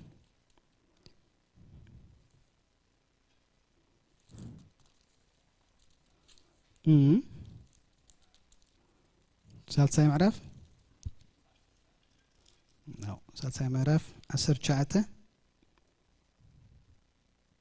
هو سوري غلاطيا سالساي معرف قطر 19 غلاطيا سالساي معرف قطر 19 اتحقد انا من تايو نسو بسر ابساته وسخه اتتسفاته وهاب زرق ساعه زمص بيد اتماكلاي بملاختي اتحققه ማእከላይስ ማእከላይ ሓደ አይኮነን አምላክ ግን ሓደ በይንዩ ይልመልስልዎ አመንጎትን አብርሃም ዝተዋሃበ ኪዳንን እትዝመጻሉ ሕግን ዲፋይን ክገብር ከሎ ማለት መጀመርታ ሕጊ በምንታይ ተዋሂብልና በሰንጋ አበሳይ ተወሰኸ ካላይ ክዋሃብ ከሎ ድማ እንታይልና ቢድ እትማእከላይ በመላእክትዩ ተሐገገ ትሕገ ክዋሃብ ከሎ ናአምላክ ወኪሎ መላእክት ነይሮም ንሰብ ወኪሉ ድማ ሙሴ ነይሩ تحق خواب كله مالتي ما كلا انتي مالتي كونديشنين يرنس نزن تحل خايو زبل كيدان كونديشنين يرو بهيوت كتنبريخا اتنبرها مزتوها بكيدان جناب لنا له بدحري ما كلايس ما كلاي حدا ايكونن ما كلاي زبلو دولو نينا حجي نتبحق زتوها بكيدان مالتي حق نت كيدان موسى مالتي ما كلاي لوزلو مالتي ما كلايس ما كلاي حدا ايكونن አምላክ ግን ሓደ በይንዩ ቁርብ ምግላጽ ከተለና ማለት እዚያ ማከላይ ሓደ አይኮነን ክጠቅስ ከሎ ነት ሕጊ ዝጠቅስ ዘሎ ንአብርሃም ኪዳን ክበኸሎ ግና አምላክ ሓደ በይንዩ ሓላፍነት ዝወሰደ አምላክ በይንዩ ስለዚህ አመንጎት ሕጊ ዘሎ ኪዳንን ንአብርሃም ዝተዋሃበ ኪዳንን ይፈላለዩ unconditionally to Abraham ዝተዋሃበ ኪዳን አብርሃም ተጠቃምን አይት ኪዳን ክሳ አሚኑ ዝጸንዐ ተረካብን አይት ተስፋ ክኸውን አምላክ ነብርሃም ከመሕለሉ ከሎ በትሓዊ አብርሃም ሙሱ ሓሊፍዲ ሓለፈን ደቂስ ከሎ አምላክ በይኑቲ እቲ ሓላፍነት ወሲድዎ ማለት ክብርና አምላክ ይኹን ስለዚህ እቲ ነብርሃም ዝተዋሃበ ኪዳን unconditionally አምላክ ሓደ በይንዩ ካብ አምላክ ዝተዋሃበዩ በማእከላይ ዝተሐገገ ይኮነን ናቱ ደረጃ ከነገር ከለይ ስለዚህ ተሕጊ ድኻም አለዎ ደረት አለዎ ተሕጊ ክዋሃብ ከሎ ማዓስ ከም ዝተዋሃበን ማዓስ ደው ክብል ከም ዘለዎን ድኻም አለዎ ተነብርሃም ዝተዋሃበ ኪዳን ግን ዘለዓለማዊ ኪዳን ስለዚህ በኢየሱስ ክርስቶስ ኢና ናብዝናይ ዘለዓለማዊ ኪዳን አቲና ማለት ስለዚህ ንስኻትኩም እንታይልና ዘረ አብርሃም ይኹም በመን ይግን በክርስቶስ ኢየሱስ አቢልናይና እግዚአብሔር ይመስገን ስለዚህ በሕጊ ወይካ ብዝገብርዎ ግብሪ እምነቶም አው ኸይትስረት ይዝነግሮም ዘሎ አብዘን ምዕራፍ ጥራይ እንደህሪእናየን 12 ጊዜ ክርስቶስ ክርስቶስ ክርስቶስ ክርስቶስ ክርስቶስ ክርስቶስ ክርስቶስ እንዳበለ ዛሬ በኢየሱስ ክርስቶስ ካለ ሱሩት መሰረት አይሰረት ክርስቶስ ዘይፈልጦ ነገር ወይ ካምስት መሰረት ርክብ ዘይብሉ አገልግሎቱን ጎይታ ይቀበለኒ አብቀረንቶስ ኮሚሉምሽ ነፍስ ወከፍ አብልዕል ተመሰረት ከመይ ክስረት ከም ዘሎ እንታይ ገበር ይጠንቀቅ ይሉ አትመሰረት ዘይፈልጦ ነገር ጎይታ ይቀበለኒ ስለዚህ ኩሉ ነገር ካብኡ ብኡኡ ንዑ እግዚአብሔር ይመስገን كله كابويو كله بؤيو كله دمان نعي سلازن سب غلاتيا خنغرم كله اتم عايشو سب غلاتيا بمنفس جميركم دو بمتاي كتودو تريلهم بسغا كتودو تريل سلاز بعلنا بعقمنا انا املاك نحقسو اندحر نصعر علينا خوينا تغاغينا بو زسمركو فت ودي نعو انتاي غبرو سمعوا مسودو انتاي غبر يلنا تطابق نودو انتاي غبر حازي لنا እግዚአብሔር ይመስገን ابز سروت مسرت انتاي غبر هيوتكا او تسرت زدلينا زبله غويتا كل ام مسقل ودي وي እግዚአብሔር ይመስገን بامنت انت تصنعكم غنا يبلنا املاك يመስገን بامنت انتاي تغبركم انت تصنعكم اذا تسفا زي ادما كل ساعه ابلبهم تاي تخون بالبال تبل تسفا خم زي بلهم كينكم ايتملالسو تسفا اندحر الله وسب كن يتغي تسفا حسكا يدو يدقسي ويكا خمتم كالوت اب عالم زلو دحان انتاي كم زخون ز عالم كن ريايلكا اماني يصبريهم اي صبني امان كل ساعه انتاي يغبر مالتي نمملا تسفؤ انتاي رئ مالتي تغهات يري اين فتن مالت ايكون كن زبلكم زلخ ويكا خونتات كاب عقمنا نلعل اي مصني يبلا ግን እግዚአብሔር ህያው ይሽኻ ነብርሃምስ አምላክ እንደ ጊዜ ተዛሪቦ ክደክም ኮሎ አብርሃም አፍቀር መተመላለስ አነ እትኹሉ ዝኽል አምላኺ አጁ ኻይትፍራሂሉ ትምጽባይ ከን አይስ እንታይ ይኹን አጁ ኻይትፍራህ አነ እትኹሉ ዝኽል አምላኺ ሳንሳብና አምላክ አሚን ካገለ ነገር ክትገድፍ ከለኻ እኮ ከም ሰብ ትፈሪህ تاينا نبلو بزنا يتغرنيا زارا كيجلو لانغا خيترف الكاس تاي تخوني حاسه تفريها املاح سبي تخبك عند حري لك ادميخا 4 5 دقيقه صرا نحر كيدان لبخا 5 برق انت املاح 5 بس بصح كده امو دمبرك خب املاح اذا سمعيو دمبرك املاح 5 يالو طري املاح كبكا يبلك ولا ابتس عن شعات اندي بك እግዚአብሔር ይፈልጥ ንምታይኮም አሁን ደገበሩ ና አምላክ ጨንቆ ነገር አለው ዲ ጥራይ እግዚአብሔር ይበል አምላክ ይመስገን ጥራይ ትድምጽ ካብ አምላክ ስማዓዩ ጥራይ ተቃል ካብ አምላክ ይሁን መሰረቱ ጥራይ አምላክ ይሁን ምንጩ ጥራይ አምላክ ይሁን እግዚአብሔር ክባርከካ እንደህሪሉ ክባርከካ እግዚአብሔር አይሐሱን እግዚአብሔር ጻድቅ አምላክ እተዛረቦ ዝገብር አምላክ አምላክ ከሕልወ ካንተ ይሉ እግዚአብሔር ይሕሉ አብ ሱዳን ሓደ ግዜስ حبشان ኤርትራ ከተመለሱ ይኹም ተባሂሉት ወረ ተናዚዑ ድቃስ ዘይብል ሓዲርና ማለት እዩ ነቶም ሰብ ክራይ ገዛ አስማቶም ኩላቶም አረኩብና ተባሂሉ ሓቂ ካብቲ መንግስት ድወፀ ማለት እዩ ሕጅቶም ዳኻሬት ኩሉ መጽዮም ስምኩም ሃቡና ኢሎም ማለት እዩ ሽዑ ባእሱ ኮይኑ ኣብ ሓደ ገዛ 4 እንድሕር ነርካ ኣና ይህብኒ ልትሓደ ኣይሓድም እሞ ደይት ተኾንካ በዚ ኣይርካ ውፃ ሎሚ ተሓድርኒኻ زحدر زبل شم كهبي توهيله مالتي باس تفتيرو مالتي دحنات كطرا ديت غبرو نسخه تحايش سخا نو تمزغوب تخوينا تمزغوبيا من يزمزغب ابزي از حدر تبال سلاز حدا خلت تبال يلن كلاتنا نمزغب مچن فتنا يفتناكاي افتنا خيتودكو نقحي المصحف قدس فتنا قليله يكون كما تسكل من مخنكا يفتناكاي امنت كان بحق دا يكونتن مكرا مصي يفتناكاي دوم بالك حق مخانو فتنا مصي يفتناكاي تزاربو تنبرو مخانكا فتنا مصي يفتناكاي كم اوديخا مصي يفتناكاي بأملاح تسفى تقبر توكل ليخا فتنا مصي يفتناكاي اي تملطنيخا محانت مملطي امينكا يخاطري توص اتانا املاح نعلم نسعر لانتا امنتنا كبرنا املاح اقباط يرمون تسبح كنت ترجم الله حق محزقنت حجنا مش تحري بقى سخوينا مالتي بقى ايهبني مو دهيب تخوينو ابزي اي حدرنيو ስለዚህ ካብዛና ክራይ ውዕል ደላ እንታይ ክኸውን ክድምሰሲ በቃ ሲቪል ወር ተፈጢሩ ማለት ጫውጫው ኮይኑ ማለት ተሰብ ከይደቀስ ሓዲሩ حرك ጽል ጀሚረ ታግዚአብሔር አንተ እግዚአብሔር ሞናቤካ ክንከይድካ ተዓጫናኻ ጽቦት ይኮነት አንተ አምላክ ካብዚያ እሞ ካብ ሱዳን ኮይንካ ድበልዓ ኻይደ ይብልካ ካኩ ኮንዳ በልዓ ከምዝና ከናዳ ተዝኾንስ ተሓድኩ ዶሮና ክትቆሕም እንደሓደርካስ يقولون كامسين يا تدقي خطوات كامسين مت لع بلك نمنت يا خاتنا بركن حنت تسفالاتها بروسس تبهال قريبه سلازبلها نقول كامسين كم زي اللي غير كتحسبوا مالتي مزغول حرر كله ተስፋስ ሓያል ይኽብለኩም ደልየ ማለት ብድሕሪኡ ግና እንታይ እግዚአብሔር ዝገልጸለይ ዓብ ኸልቢ ምስስናኑን ምስ ጉልበቱን ክትሕረኒ ግና ዓብ ሰንሰለት ኣሲሩ ከም ዝሓዞ ማለት እዩ ክሳብ ዚኣ ቀሪብኒ ዘሎ ክትሕረኒ እንተረኣኽዎ ግን ኣስናኑ ዝጎረፈ መሰንሰለት ከዓ ኸረዋ ቢሉ ዝሓዞ ክበፅሓኒ ከም ዘይክእል ማለት እዩ ልክ ከምዚኣ ኢላ ክሓልፎ ምዃነ ማለት ስለዚ ትመፅኡ ዘሎ ስኒ ዘይብሉ ከም ዘይንኽሰናን ከንቱ ከም ዝኾነ ኣምላኽ ምስ ረዳእኒ ግን ንእግዚአብሔር ኣመስጊኑ እየ ማለት ኣቶም ሕዋት ከምታ ጳውሎስ ዝበላ ድሓን ክንከውን ኢና ክንግፋዕ ኢና ካብ ማእከልና ግን ሓደ ዝጠፍእ የለን ነዚ ፍርሂ እግዚአብሔር እንታይ ክገብሮ እዩ ክግልብጦ እዩ እግዚአብሔር ይመስገን እቶም ህዝቢ ግን ድሓን ይእተዉ ህዝቢ ኤርትራ ህዝብና እንዲዩ እንጌራና እንዲዩ ስንተ ኸይዱስ ገዛና መን ክካር እዩ ክወፅዮ ብሎምን ኢሉ ተማጉይቱ ማለት እዩ ስለዚ ተኣዋጅ ተደምሲሱ ማለት እዩ እግዚአብሔር ንስደተኛታት የፍቅር እግዚአብሔር ነቶም በአብያቶም ብለይታ ኣብ ቅድመ እግዚአብሔር ኡይ ዝብሉ ነበሩ እግዚአብሔር ይሰምዕ ግን እንታይ ክብለኩም ደሌ ፈተና መከራ ክመጽእ ከሎ መሰረትካ እዩ ዝትንክፈካ ማለት እዩ ክብርና አምላኽ ይኹን መሰረትካ ኣብ ኢየሱስ ክርስቶስ እንተ ኮይኑ ግና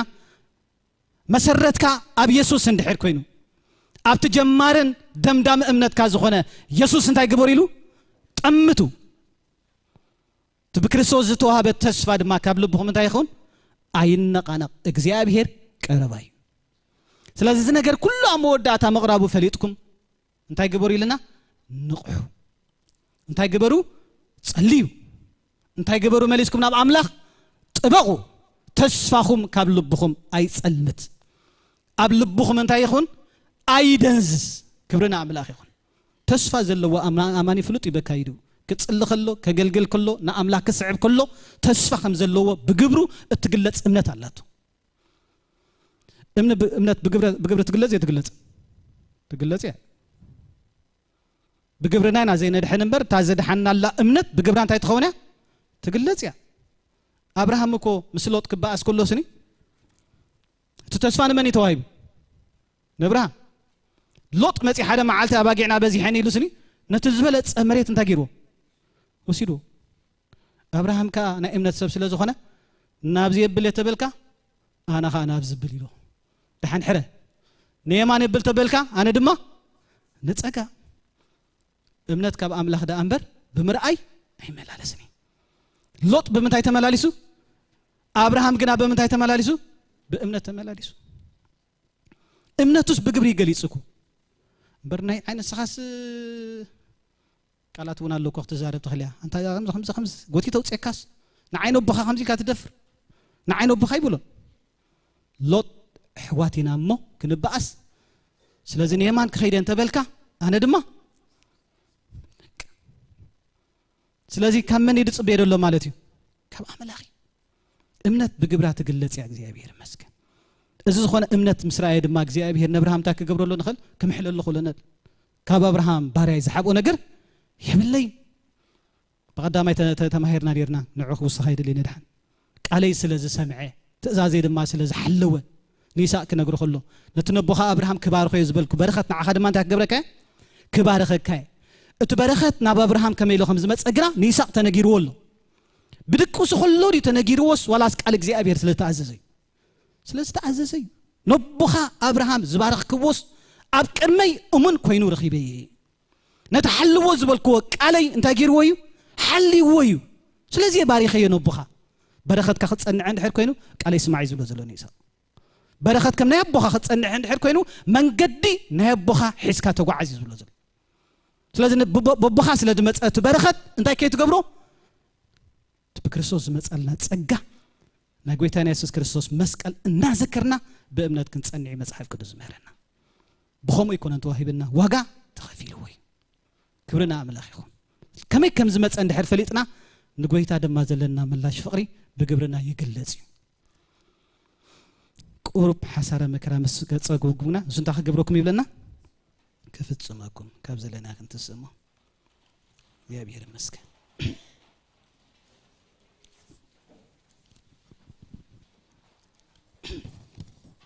ስለዚህ ተስፋ ተዋሂብና ሎ እግዚአብሔር መስገን ናይተ ተስፋ ዝሕልዎ ድማ አምላኽ ባዕሉ በመንፈሱ እግዚአብሔር መስገን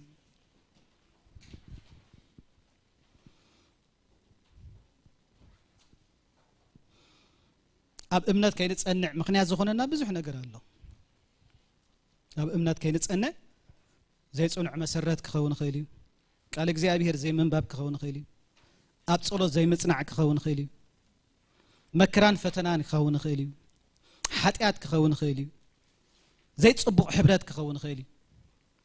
إذن كلاتهم زياتهم أب أمنات نخيل تصنع مخنيات زخوننا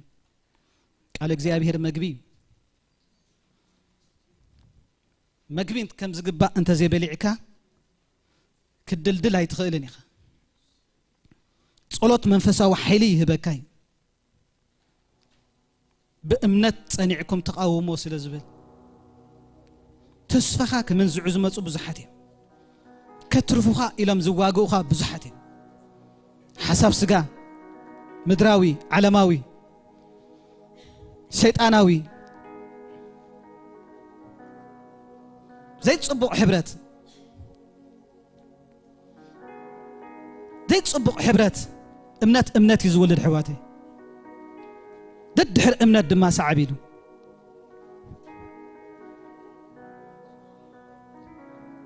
حماق عركنات نتصبق لماد يطفو دحاني عين بل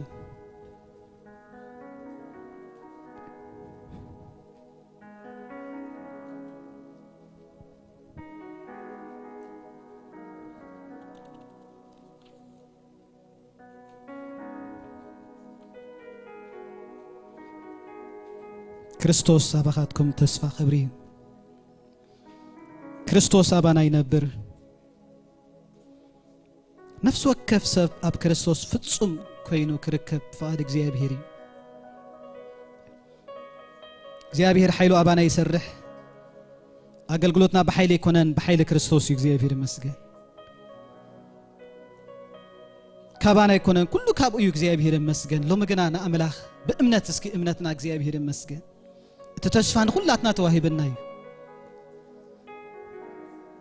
بتشفى أمانة يبلنا أملاك يمسكن بتشفى أمانة نتجا أمانو كجبرو خمس خيل كي توالا ولو كي تتأرات أرو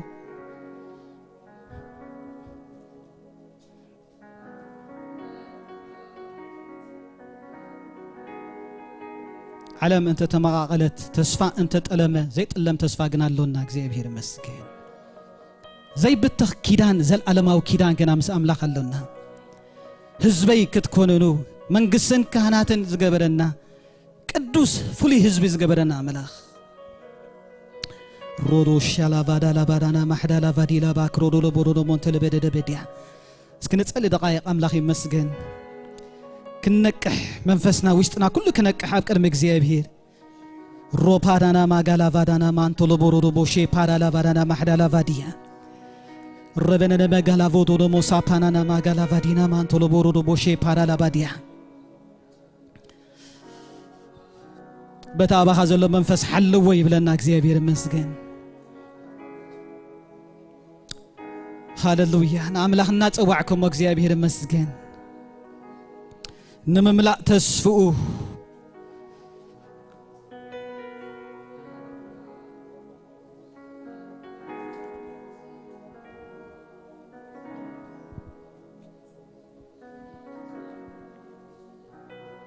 نصلت كن وسخلو من باب كن وسخلو قص እግዚአብሔር مدلاي مليسنا كن وسخلو እግዚአብሔር مسكن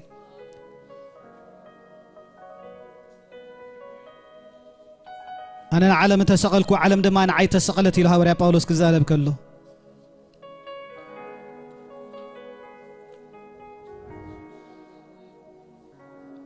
حاجالات مسلوك ودق خلو كنرينا عين ودقني نازبلو ودق خلو كنرينا ክርስቶስ بግርማ ክብሩ መዝግለጽ من كون كقوم يا بقدميو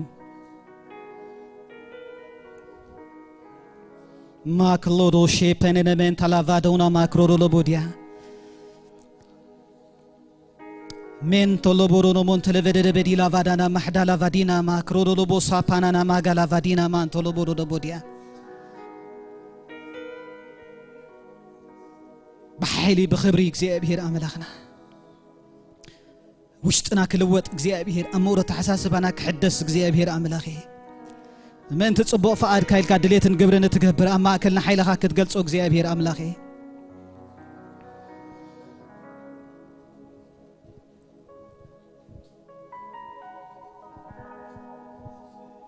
هاللويا صلي حواتي እግዚአብሔር ይመስገን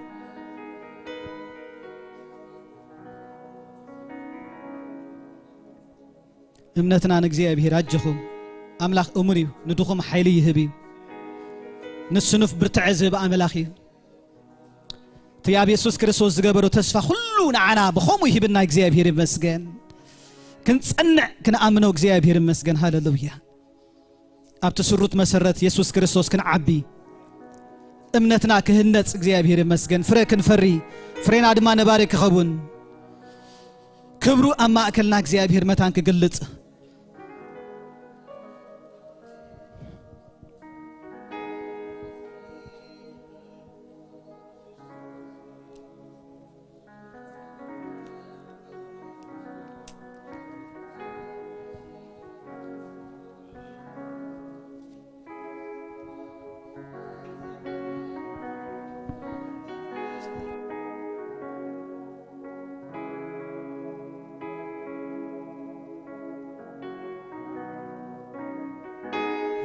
ይበለ ባኻ ተስፋይ ንስኻይኻ ተስፋይ ንስኻይኻ ተስፋይ ንስኻይኻ ተስፋይ ንስኻይኻ ተስፋይ አሎን ዝብሎ ተስፋ ዝገብሮ ንስኻይ አሎን ዝብሎ ተስፋ ዝገብሮ ንስኻይኻ መንደሎንዮ ብዘይካኻ አምላኸይ መንደሎንዮ ብዘይካኻ ኢየሱስ ሰይድ መንደሎንዮ ብዘይካኻ አምላኸይ መንደሎንዮ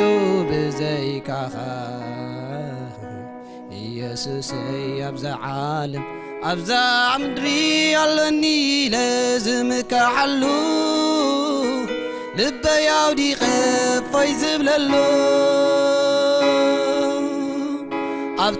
ጽባሕ ብር እንዳበልኩ ዝሕጎሰሉ ንስኻ ምሳይ ምህላውካዮ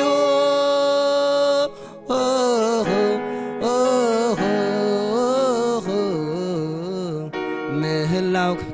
መናሎ ዘይዓረፈ መናሎ ኸፈይ ዘይበለ ባኣኻ ዘይዓገበ መናሎ ዘይቀሰነ ባኣኻ መናሎ ዘይዓረፈ መናሎ ኸፈይ ዘይበለ ባኣኻ መናሎ ዘይዓገበ መናሎ ኸፈይ ዘይበለ ባኣኻ ንስኻ ተስፋይ ተዘይትኸውን ብዝሓለፈ ብምድረ በዳ ናይ ምስተሰግረ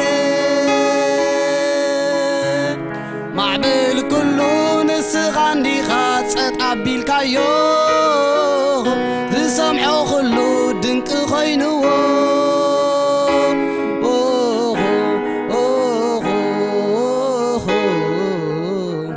ድንቂ ኾይንዎ መናሎ ዘይዓረፈ መናሎ ኸፎይ ዘይበለ ባኻ መናሎ ዘይዓገበ መናሎ ዘይቀሰነ ባኻ መናሎ ዘይዓረፈ መናሎ ኸፎይ ዘይበለ ባኻ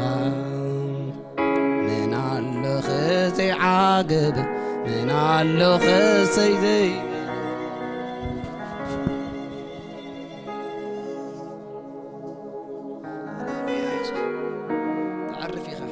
ሃሌሉያ معرفي خاويتا نتقنع زهقنا سب أبا خاص لست محصنه بسلام بسلام تحلو زبل قالك እግዚአብሔር ሃሌሉያ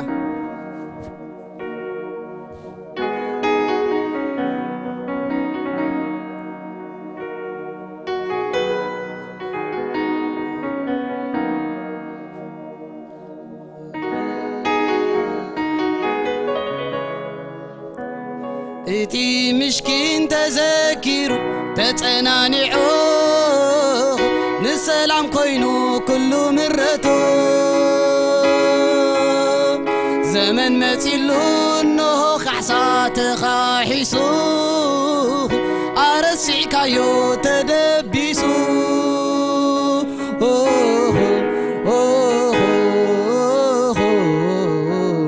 تدبيسو إتي مشكين تذكروا تتنانعوا نسلام كوينو كله مرتو إنه نتيلو إنه كحسات خاحسو أرسع كايو تدبيسو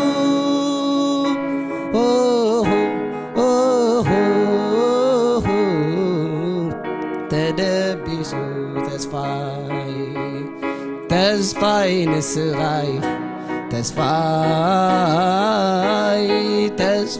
نسغاي تسفاي نسغاي تسفاي نسغاي تسفاي على نزبلو تسفا زغبرو نسغاي خالوني علون زبلو تسفا زغبرو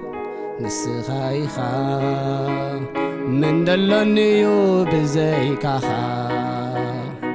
أملاخ من دلونيو بزيكاخا يسوسي من دلونيو بزيكاخا أملاخ بندلنيو بزيكاخا يسوس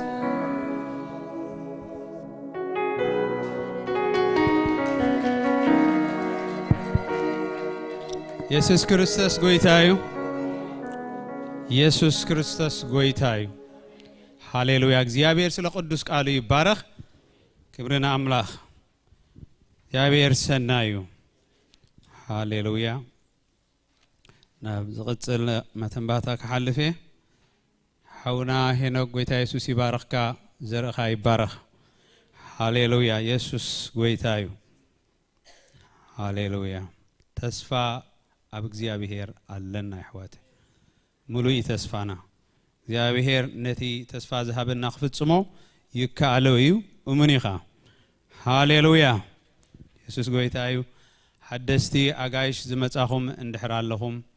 كنلاليكم سلام كتبلنا اسمكم من كابيكم من مصاحم كنغرنا አጋይሽ ملكت كترينا يخمو حدستي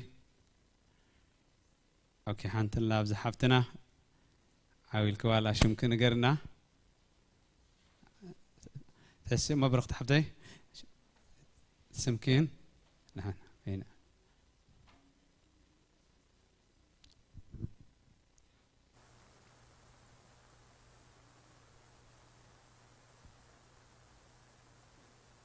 اوكي او خل ولا شي يمكن غرنمو سا هاغري كابي متي هاغري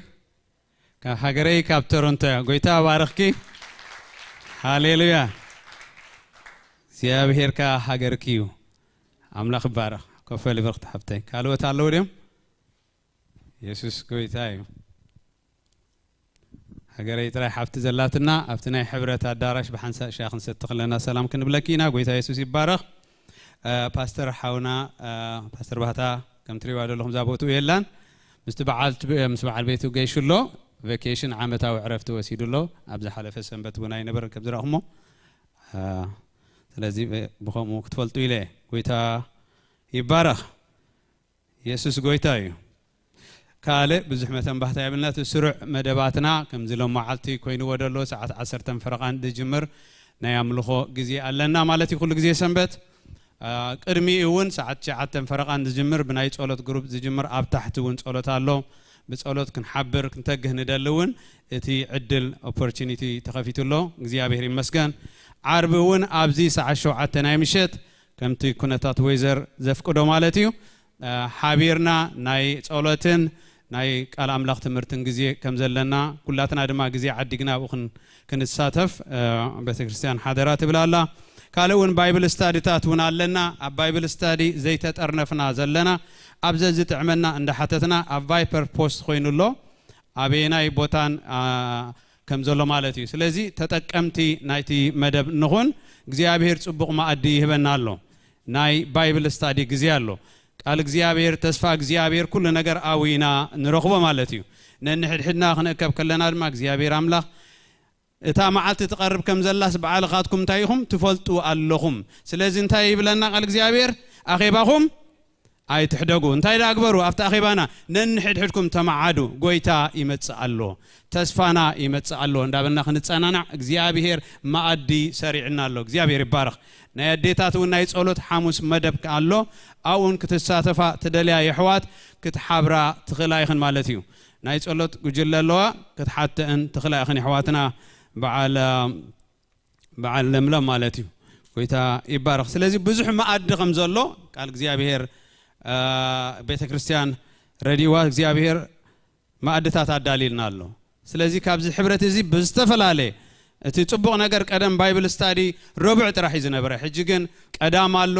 ሶሉስ ኣሎ ረቡዕ ኣሎ ሐሙስ ከም ዘለውን ፈሊጥ ሐሙስ ውን ኣብ ዝብሎ ቸርች ኣሎ ስለዚህ ብዙሕ ማዕዲ እግዚአብሔር አዳሊልና ኣሎ ካብቲ ሕብረት አይኑ ጻይ ሕዋተይ እግዚአብሔር ይባረክ አሞዳታ ዝመጽ ዘሎ ሰንበት ኣብ ቅድሜና ዘሎ ከም ዝሎ ማዓልቲ ድራር ጎይታ ክህልወናይ እቲ ጎይታ ዝገበረልና ድማ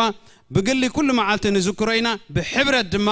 እቲ ጎይታ ንዓና ዝኸፈሎ ነቲ ተስፋ ንኽመጽእ ኣባና ክፍጸም ጎይታ ዝገበሮ ግብሪ ብሓባር ድራር ጎይታን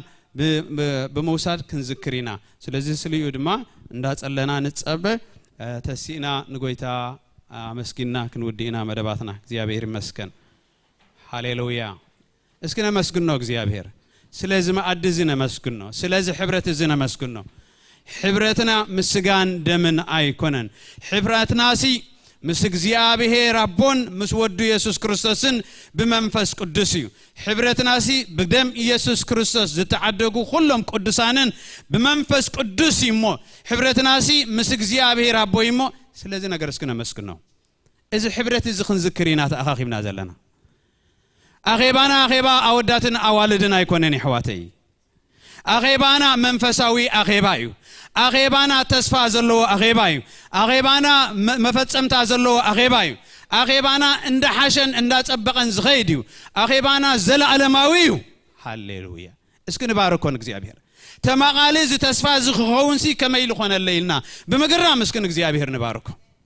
ተማቀልቲ እዚ ተስፋ አምላኽ ክንከውን ተማቀልቲ አብርሃም ክንከውን በጎይታ በኢየሱስ ክርስቶስ እዚ ነገር እዚ ከመይ ልኾነለይ እስኪ ንበሎ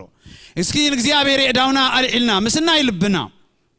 በመገራም በመደነቅ እዚ ምትኻምናሲ ንምዝካር እቲ ዝተገብረልና ተስፋ እቲ ተስፋና ንምዝርራብ ዳንበር ንኻለ አይኮነን እሞ ስለዛ ተስፋ ዚያ ስለዛ ዘይተሐፈርን እግዚአብሔር እስኪ ነመስግነው እስኪ ንባርኮ ይሕዋተይ ባሂልና كما يزبل رستي متين نسكنبل كما يزبل عتابة حن نسكنبل أباه زبر رستي بتحني رجروم رستي متين نسكنبل حواتي هاليلويا نعم لاغ مدحانا يمسكنون يبارخون الله نعم لاغ مدحانا يبارخون الله إذا تسفازيا أي تحفرنا إذا تسفازيا سماويتيا إذا تسفازيا زلا علماويتيا هاليلويا تماقل تزا تسفاخن كون እግዚአብሔር ካብርሕቕ ዝጸውዓና ሃሌሉያ ካብ ሐመድ ካብ ድغዒ አልዒሉ ተማቀልቲ ተስፋ ዝገበረና ካብርሕቕ ካብ ኡር ከለዳውያን ከም ዝጸውዖ ካብ ግብጺ ከም ካብ ጥፋት ከም ዝጸውዖ ካብ ዓለም ካብ ሐመድ ዝጸውዓና እግዚአብሔር ስሙን ዘላለም ይባረክ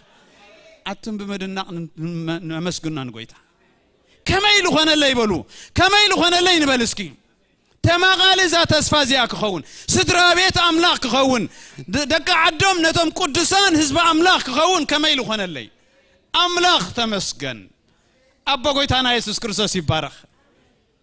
ሃሌሉያ ይሕዋተይ ቃል አምላክ ክዛረብ ከሎስ ከምዚሉ ግናኸ ከምቲ አባና ዝገብር እንታይ ኃይሊ ሃሌሉያ ከምቲ አባና ዝገብር ኃይሊ ካፍቲ ንሕና እንሐስቦን እንልምኖን ዘበለ እምብዛ ሃሌሉያ እምብዛ ሃሌሉያ ዓይኒ ዘይረአየቶ እዝኒ ዘይሰማዓቶ ኣብ ልብ ሰብ ዘይተሓስበ ብጭራሽ ስድራ ቤት አምላክ ክኸውን ኢለ ዘይሓሰብክዎ بتراس ولد أملاك خوني لزي حسبكوا قال እግዚአብሔር ግን ቃል በቃል ይብል رايو ولد أملاك كنبهال اتابا كما يزباله فقري هبنا كومونينا نفلت كومينا اذا تسفازي اي تحفرنا كم تأملاك زبلايو كم تقويتا زبلايو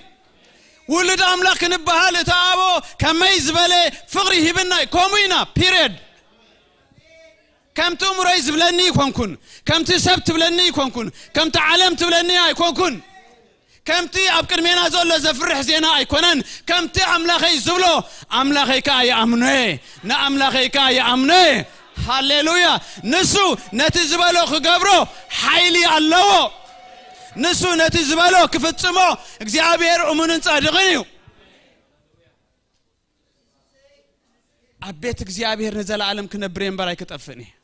أبيت እግዚአብሔር نزل عالم كنبرين أمبراي نتفنينا ولد أملاخ كوينا كنورسين أمبراي نتفنينا إتا أبانا زجمرو أملاخ كم تي زجمرو بعلو كفتسمايو نملا قالو ነገር ይብልናን بمسكانا بأملخو غنا تسفانا نذكران نفسنا كم تم زطفو كم تم ندحري زملسو ايكونكن እንዳተመጣጠርኩ ነት ተስፋ አምላክ ነት አስባ አወት አብቅር መይዘሎ ይወት መጣጠሬ ሃሌሉያ ሕዋቴ ከምቲ አባና ዝገብር ኃይሊ ኢየሱስ ጎይታዩ ካፍቲ ንሕና እንልምኖን እንሐስቦን ዘበለ እምብዛ ይዕዚዙ ክገብር ዝካአለይሞ እንታይ ብል ቃል አምላክ ትዒቡ ካብ ዘላለም ንዘላለም ሃሌሉያ نخلو ولد ولدو أبتا محبر انتا يخون حواتي بكريستوس يسوس نعو مسقانا يخونو نعو أملخو يخونو نعو سجدات يخونو نعو سجدات يخون أبزا محبر بكريستوس يسوس باتيز توهبنا تسقا نا أملاخ كبر يخونو أملخو يخونو سجدات يخونو سلازا أخي بازي تمسكن سلازق قدس أخيبات مسكن بكريستوس تجمر أخيبه بكريستوس قتل بكريستوس أمودات أزبط صح قدس أخيبه مسكن أكله وقويتا تمسكن وقويتا تبارك وقويتا خبرن سمكايخون هاليلويا هاليلويا أتم بجزي أبيهر تسفى تقبروا كلهم برتعوا لبهم يصنع بلنا قلم الله እግዚአብሔር ተመስገን አምላክ አብርሃም አምላክ ይስሐቅ አምላክ ያዕቆብ ይባርክኩም አባ ጎይታና ኢየሱስ ክርስቶስ ይባርክኩም አባ ጎይታና ኢየሱስ ክርስቶስ በቅዱስ መንፈስ ይባርክኩም በጎይታ አብ ኢየሱስ ክርስቶስ አብትናይ ውሽጥ ሰብኩም በኃይል ይበርትዑ በጎይታ አብ ኢየሱስ ክርስቶስን በኃይሉን በርትዑ በጎይታ አብ ኢየሱስ ክርስቶስን በጽናት ኃይሉን በርትዑ በኢየሱስ ክርስቶስ ብሩኻት ይኹም በኢየሱስ ክርስቶስ ምታውኩም ምጻኹም ብሩኽ እዩ بشم يسوع كريستوس بروخات كنو إزيا بهري بارخكم